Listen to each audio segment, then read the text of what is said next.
Hello everyone, myself Ram Prasad, Assistant Professor of Economics, Department of Economics, SKU Chhatarpur. आज का मेरा subject है economics के अंतर्गत बाज़ार for classes BA B.Ed first year and BA first semester.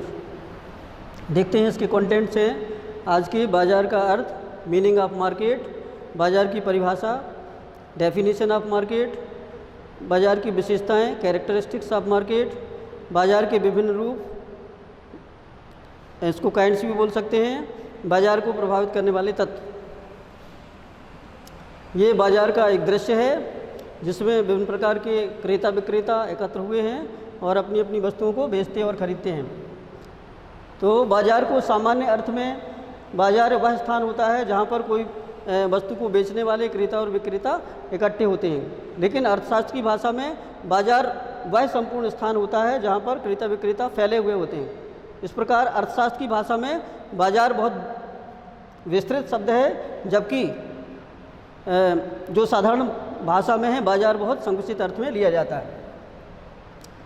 अब बाज़ार की परिभाषाएं, डेफिनेशन, स्टेनर एवं हेग के अनुसार अर्थशास्त्री जो हैं हेग जी कहते हैं कि बाज़ार का अर्थ एक ऐसे संगठन से है जिसमें किसी वस्तु के क्रेता विक्रेता और एक दूसरे के निकट संपर्क में आते हैं अथवा फैले रहते हैं। इसी तरह चैपमैन की बाज़ार की परिभाषा है, बाज़ार किसी स्थान को नहीं बदलता वरन वह किसी वस्तु अथवा दूसरी वस्तुओं तथा उसके ग्राहकों और क्रेता विक्रेताओं की ओर संकेत करता है जो एक क्षेत्र विशेष में फैले होते हैं तथा खरीदारी के लिए एकत्र होते हैं।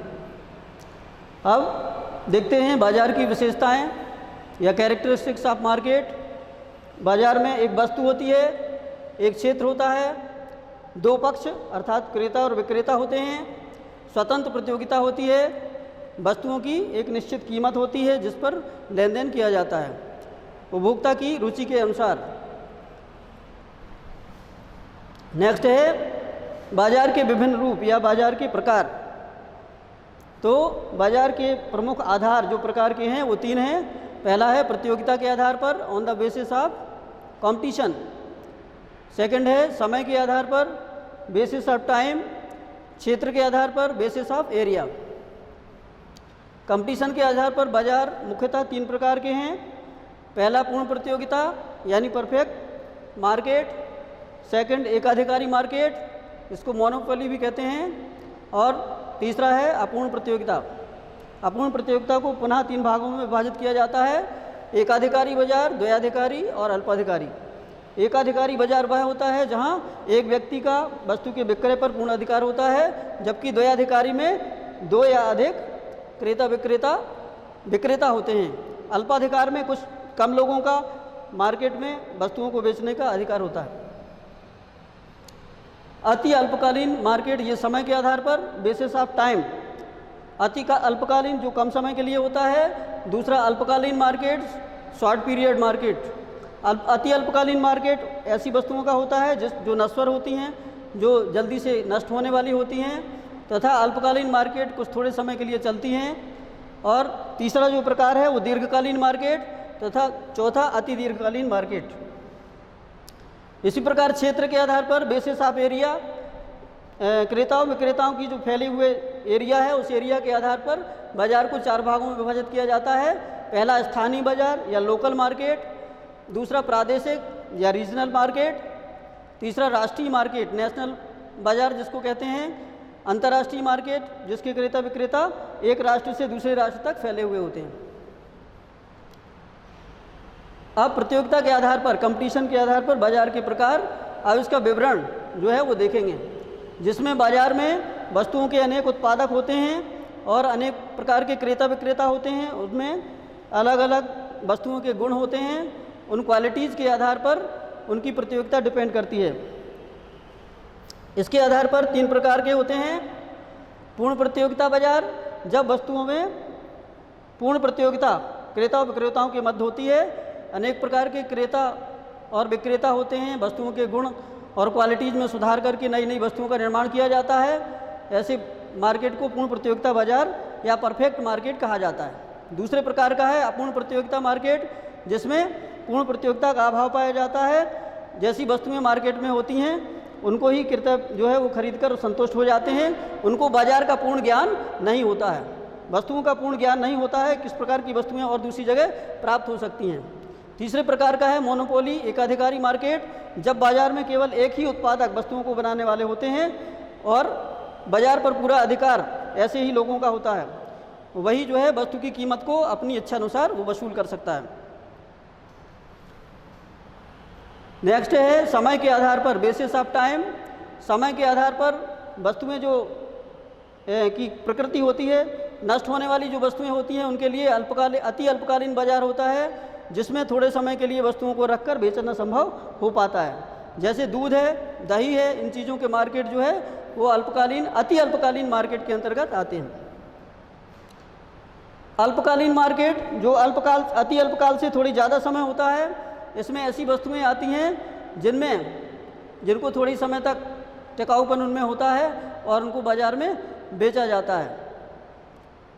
और तीसरे प्रकार का है दीर्घकालीन, लॉन्ग पीरियड मार्केट, जब बहुत अधिक समय बेचने के लिए होता है, वस्तुएं निर्मित हो जाती हैं और सालों सालों तक विक्रय के लिए रखी रहती हैं।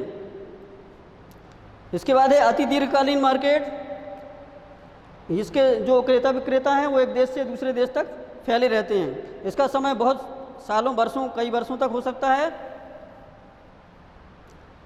इसी प्रकार क्षेत्र के आधार पर बेसिस ऑफ एरिया, स्थानीय मार्केट, इसको लोकल बाजार भी कहते हैं, जब इसके क्रेता विक्रेता एक विशेष एरिया क्षेत्र विशेष में फैले हुए होते हैं उसको स्थानीय बाजार कहा जाता है। जैसे दूध जल्दी खराब होने के कारण इसको दूसरी जगह दूसरे बाज़ारों में अन्य स्थानों पर नहीं ले जाया जा सकता, इसलिए उसकी बिक्री स्थानीय बाजार के अंतर्गत होती है। सेकंड टाइप है प्रादेशिक बाजार, जिसका जो क्रेता विक्रेता हैं वो एक राज्य की सीमा के अंतर्गत फैले होते हैं। क्रेता विक्रेता उस प्रांत के अंतर्गत और वस्तुओं का क्रय विक्रय करते हैं। जैसे राजस्थान में लाख की चूड़ियों का बाजार प्रसिद्ध है।